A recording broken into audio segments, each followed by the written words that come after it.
Welcome to Michael Potts F1, everything Formula One, but from a photographer's point of view.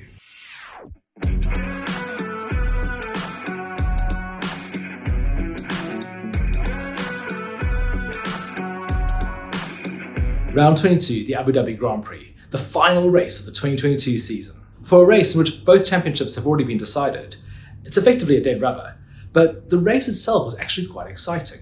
There was still millions of dollars of prize money up for grabs, and teams up and down the paddock were frantically trying to secure those vital championship points in order to claim the position and get the prizes. By far the most intriguing tussle was that for second place, between Charles Leclerc and Sergio Perez.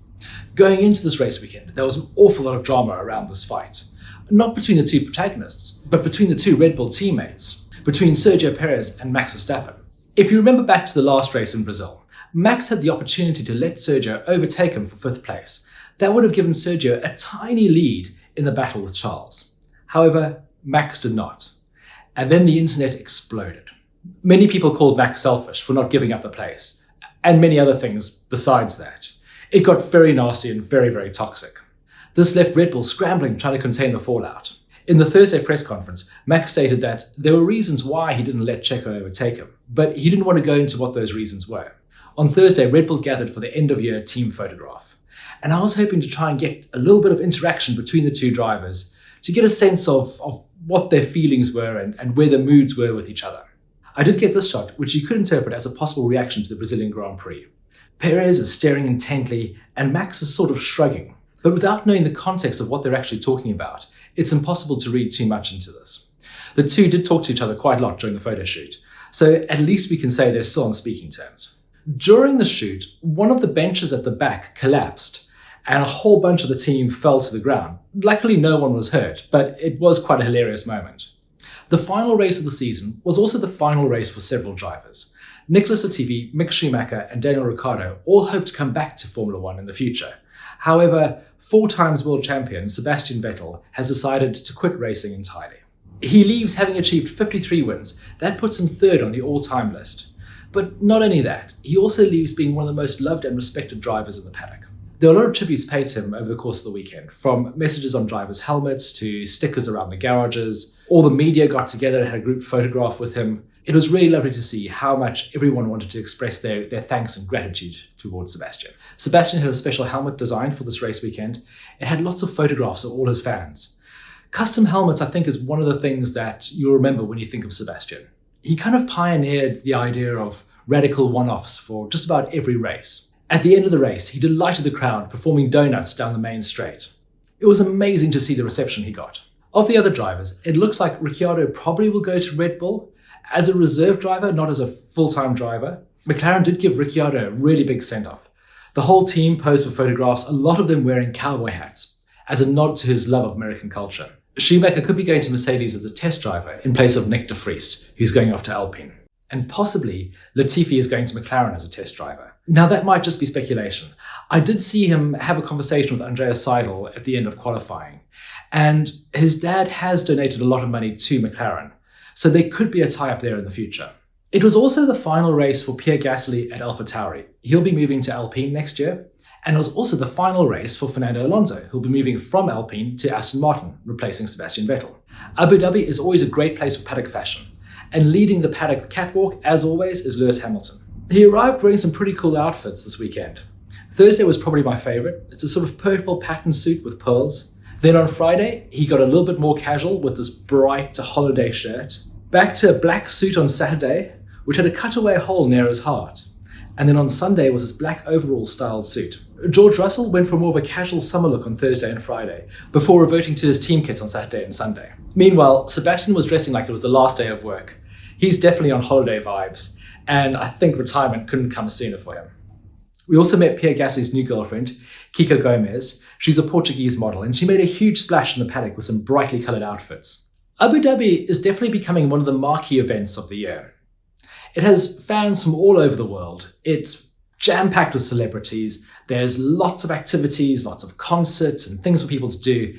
It's really, really an action-packed weekend. One of those activities is the Pirelli Hot Laps, where fans and celebrities get driven around the track in a variety of sports cars by experienced racing drivers. Some of those drivers include Lewis Hamilton, George Russell, and Valtteri Bottas, as well as many others. In this photograph, if you look towards the back, you can see there's a car with a lot of smoke. This is Lewis getting a bit leery coming into the final corner. Pep Guardiola, the Manchester City coach, took part on Sunday, and he told me what an amazing experience it was. There were loads of interesting celebrities. England cricket captain Ben Stokes, as well as the Universal boss Chris Gayle, were on the grid, along with R&B legend Usher, French footballing great Patrice Evra, and Olympic superstar Usain Bolt. TikTok sensation Kabir Lam presented the pole position tyre to Max Verstappen on Saturday. On Friday, we saw 7 young drivers take part in Free Practice 1. This year, there's a rule that says that every driver needs to give up their seat at least once during the course of the year to a young driver, someone who's never raced in more than 2 Grand Prix. As you can see, many of the drivers have left this to the last minute.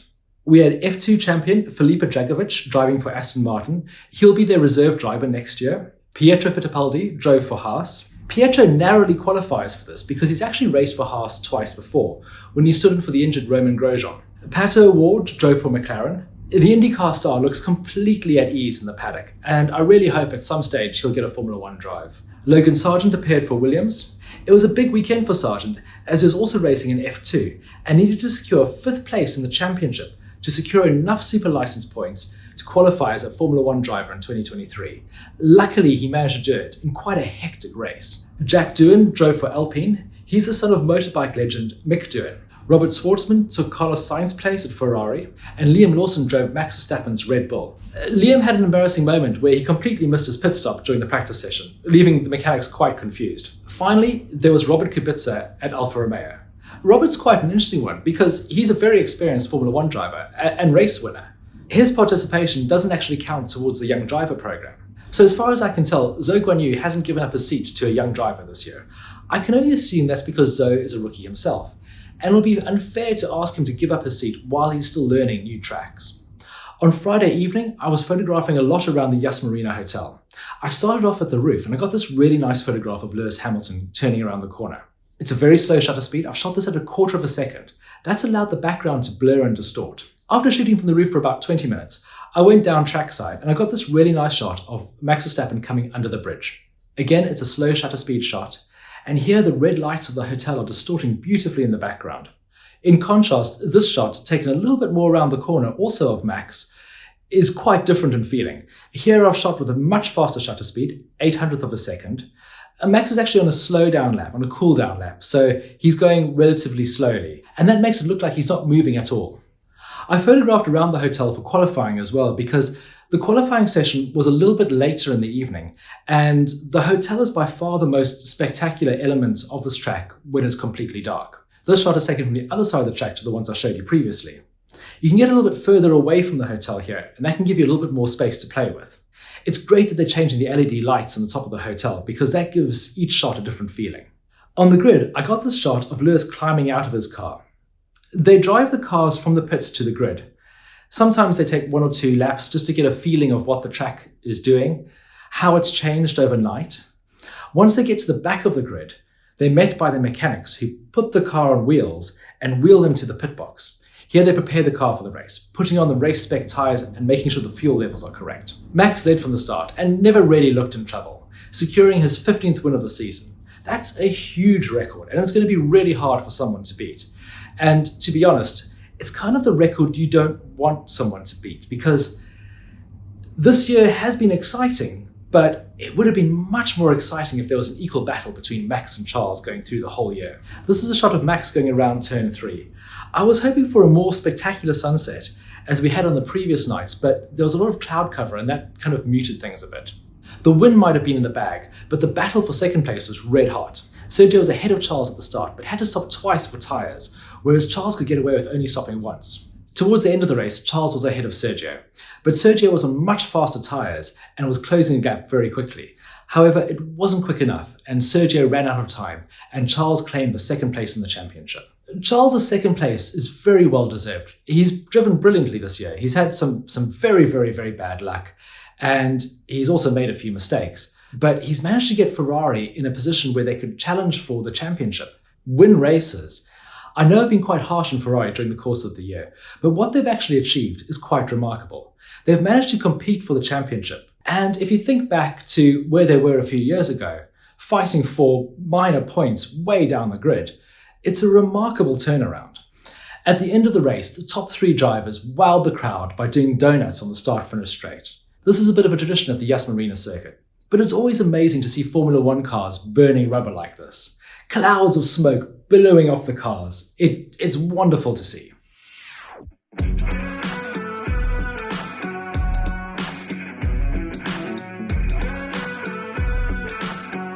Thank you for watching my review of the 2022 Abu Dhabi Grand Prix. I really hope you've enjoyed it.